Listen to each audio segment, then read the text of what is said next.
नमस्ते, मैं हूं पूनम गौड़ और आप देख रहे हैं oneworldnews.com की प्रस्तुति उन ग्रहों की बातें।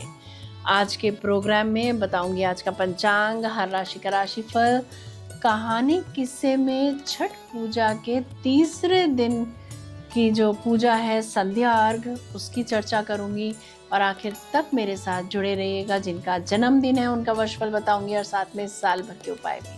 शुरू करते हैं आज के पंचांग से। आज सोमवार 27 अक्टूबर 2025 है। कार्तिक का महीना चल रहा है। शुक्ल पक्ष की षष्ठी तिथि रहेगी पूर्ण रात्रि।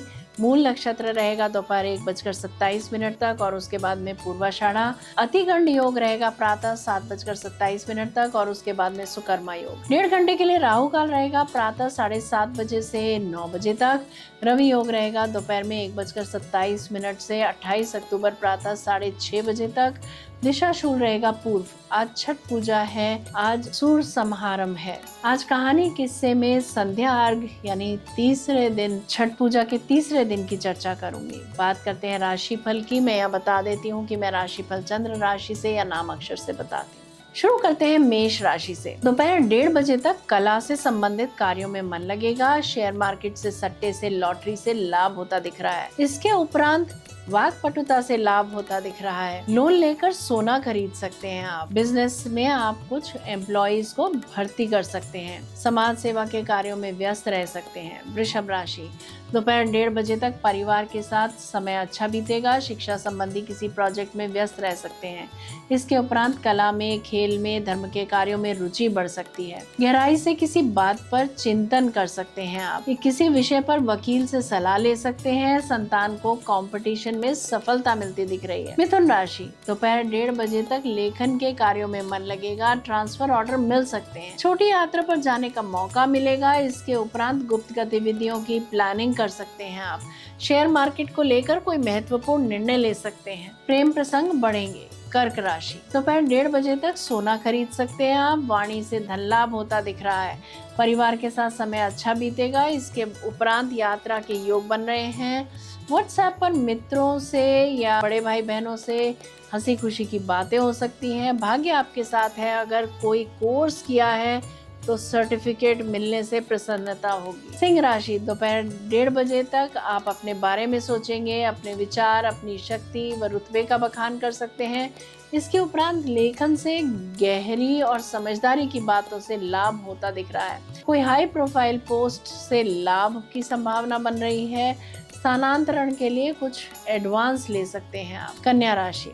दोपहर 1:30 बजे तक गुप्त संपर्कों से हानि के योग बनते हैं। रिसर्च में मन लगेगा। अगर किसी को धन दिया है या कहीं पर निवेश किया है तो आज वापस नहीं मिलेगा। इसके उपरांत आत्मविश्वास से भरपूर रहेंगे और अपने मन से या विचारों से किए गए कार्य सफल होंगे। पूजा पाठ में मन लगेगा। तुला राशि।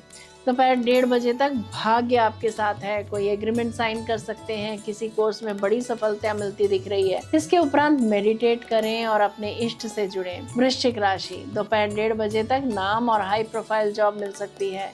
समाज में मान सम्मान बढ़ेगा। पिता या पिता तुल्य व्यक्ति के साथ समय बिता सकते हैं। इसके उपरांत मनचाही जगह पर धन निवेश करते दिख रहे हैं आप। मनचाहे मित्रों के साथ समय व्यतीत होगा। जीवन साथी आज चुन सकते हैं आप। धनु राशि। दोपहर 1:30 बजे तक धर्म के कार्यों में रुचि बढ़ेगी। उच्च शिक्षा के विद्यार्थियों के लिए दिन अच्छा रहेगा। पिता से संबंध गहराएंगे। इसके उपरांत भाग्य आपके साथ है। लाभदायक विकल्प मिलेंगे। डॉक्टर की सलाह के लिए आज आप डॉक्टर से मिल सकते हैं। बात करते हैं मकर राशि की। दोपहर 1:30 बजे तक कोई भी गैर कानूनी कार्य न करें। किसी से भी वाद विवाद न करें। अच्छा यही होगा कि यात्रा चाहे जैसी भी हो, छोटी बड़ी, सब टाल दें। किसी से भी बदला न लें। इसके उपरांत में किसी रिसर्च सेंटर में नौकरी मिल सकती है। धार्मिक गुरु के या पुरोहित के रूप में उभर सकते हैं आप। भगवान की कृपा से आज आप रोग मुक्त हो सकते हैं। कुंभ राशि। दोपहर 1:30 बजे तक जीवन साथी के साथ समय बिता सकते हैं। बैंक के काम आज पूरे हो जाएंगे। समाज सेवा के कार्यों में व्यस्त रह सकते हैं आप। इसके उपरांत घर का इस्तेमाल का टूटा सामान रिपेयर करवाने में नुकसान टल जाएगा। उच्च शिक्षा में बाधा आ सकती है, पिता की सेहत का ख्याल रखें। आखिर में बात करते हैं मीन राशि की। दोपहर 1:30 बजे तक सफलता हाथ लगेगी। इसके उपरांत में ऑफिस में प्रशंसा पत्र मिल सकता है। धोखाधड़ी से बचने के लिए और अपमान से बचने के लिए दुर्गा के 32 नामों का कम से कम 11 बार जप करें। ये था राशि का राशिफल। बात करते हैं कहानी किस्से की। छठ महापर्व का तीसरा दिन यानी संध्या अर्घ कहलाता है, जो कार्तिक मास की शुक्ल पक्ष की षष्ठी तिथि को मनाया जाता है। ये दिन छठ पूजा का सबसे प्रमुख और भावनात्मक क्षण माना जाता है। वर्ष 2025 में संध्या अर्घ 27 अक्टूबर सोमवार को दिया जाएगा। इस दिन व्रती डूबते हुए सूर्य को अर्घ अर्पित करते हैं, इसीलिए इसे डूबते सूर्य का अर्घ भी कहा जाता है। पौराणिक मान्यता के अनुसार शाम के समय सूर्य देव अपनी पत्नी प्रत्यूषा के साथ रहते हैं, जो सूर्य की अंतिम किरणों का प्रतीक मानी जाती है। इसीलिए संध्या अर्घ को प्रत्यूषण अर्घ कहा जाता है। यह अर्घ केवल सूर्य की उपासना नहीं, बल्कि जीवन के उत्थान पतन के दर्शन का प्रतीक भी है। जैसे सूर्य अस्त के बाद पुनः सूर्य उदय होता है, वैसे ही जीवन में हर कठिनाई के बाद उजाला अवश्य आता है। डूबते सूर्य को अर्घ देने से जीवन में सभी बाधाएं, दुख और रोग नष्ट होते हैं तथा विवेक, संयम और भाग्य की वृद्धि होती है।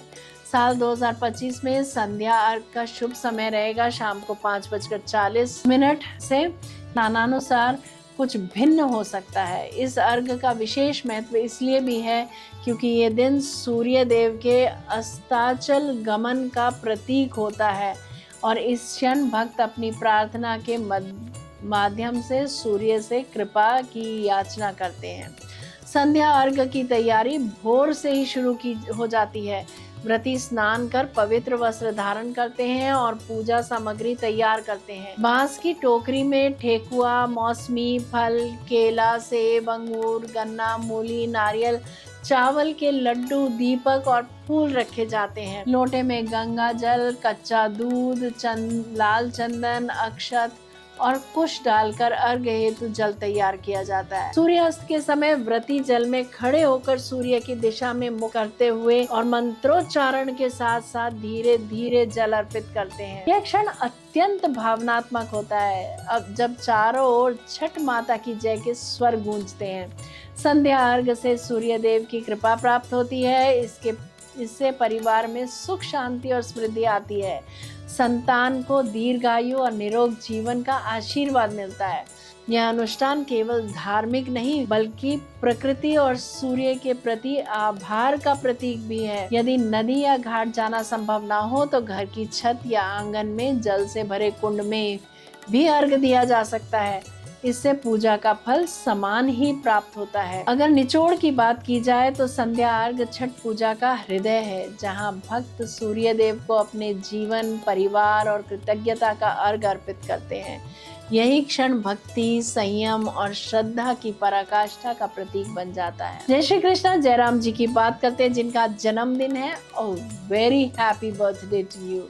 Enjoy your day. वर्ष 2025-26 आपके लिए एक्शन, आत्मविश्वास और उपलब्धियों का वर्ष रहेगा। इस वर्ष आपके करियर में नई शुरुआत या दिशा परिवर्तन संभव है। नौकरी पेशा जातकों को प्रमोशन या नया प्रोजेक्ट मिल सकता है, जबकि व्यापारियों को विस्तार के अवसर मिलेंगे। विद्यार्थी वर्ग के लिए यह वर्ष सफलता और पहचान का है।